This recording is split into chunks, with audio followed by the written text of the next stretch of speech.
kennslu þarf alltaf að nota nýjustu tækni og náttúrulega leið og tæknin breytist með upplýsingatæknibyltingunni, þá eru bara mjög mörg tækifæri sem kom inn og við eigum bara að nýta okkur þau.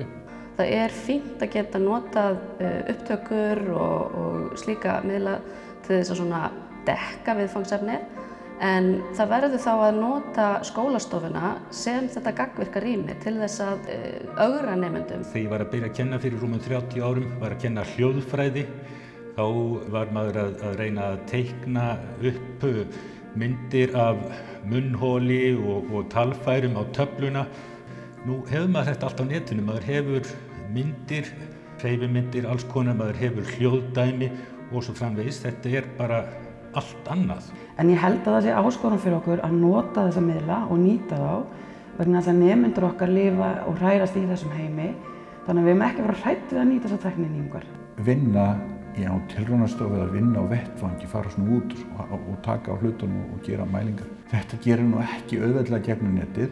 Þú getur ekki gert verklega efnafræði á netinu, alveg svo þú getur ekki eldað á netinu. Þú verður að gera það sjálfur. Eitt sem við höfum gert er að bjóða upp á til dæmis bara beinar útsendingar úr tímum þar sem að nemendur sitja heima og eru ekki raunverulegir þáttakendur í því sem er að gera. En ég held að við getum nýtt það til þess að gera nemendur virkari í kennslustundum og til að dýpka efnið, en ekki til að koma í staðinn fyrir kennsluna. Í okkar samtíma þá skiptir máli að nýta sér einnig þá möguleika sem þessi nýja tækni býður upp á, en það verður að gera það markvisst. Maður getur nýtt sér upplýsingatækni mjög mikið og hún getur verið mjög gagnleg. En það maður kannski að passa það að upplýsingatæknin taki raun ekki yfir, þar að segja að maður nota hann ekki einfaldlega vegna þess að hún er til staðar. Svona persónulega samband að hittast og ræða saman, það kemur ekkert í staðinn fyrir það. Í vendikennslu þá er hugmyndin að kennarar standi ekki og haldi fyrirlestra, heldur að þá koma nemendur undirbúnir í tíma og þegar þeir hitta kennara að þá eru þeir að vinna með efnið. Upplýsingatæknin er orðin svo mikill hlut af lífi okkar að við hljótum að nota hana í allri kennslu okkar. Upplýsingatækni, hún skiptir að mínum að þetta er gríðarlegu máli af því möguleikarnir eru svo margir. Ég held að kennslan sé að þróast í rétta átt, en við þurfum að vera duglegri að grípa tækifærin sem gefast okkur. Og þetta er viðfangsefni sem við stöndum frammi fyrir. Hvernig grípum við þessi frábæru tækifæri til að auka menntun og breiða út menntun með nýrri tækni? Góðir kennarar vekja áhuga nemenda á námsefninu, en hvetja líka til þess að gera sitt besta. Ég held að það sem tryggir gæði í kennslu séu aðallega að maður nær til nemandana.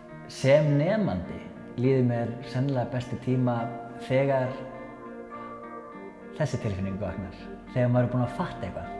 Þegar þetta hérna moment kemur, þá líður kennaranum held ég best.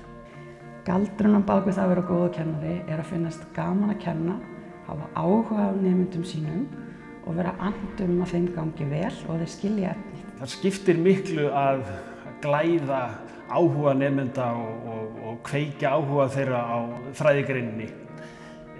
Fá þá til þess að rannsaka sjálfur, fá það til þess að læra meira. Fyrst og fremst þarf kennari að bara þykja vænt sína námsgrein og sína nemendur og vilja nemendum sínum vel. Lykillinn að því að vera góður kennari er fyrst og fremst að hafa áhuga á árangri nemenda og leggja sig fram að vilja hjálpa fólki að læra. Ég held að umfram allt snúist þetta væntumþykju og virðingu fyrir faginu sínu og löngun til að miðla því áfram til annarra.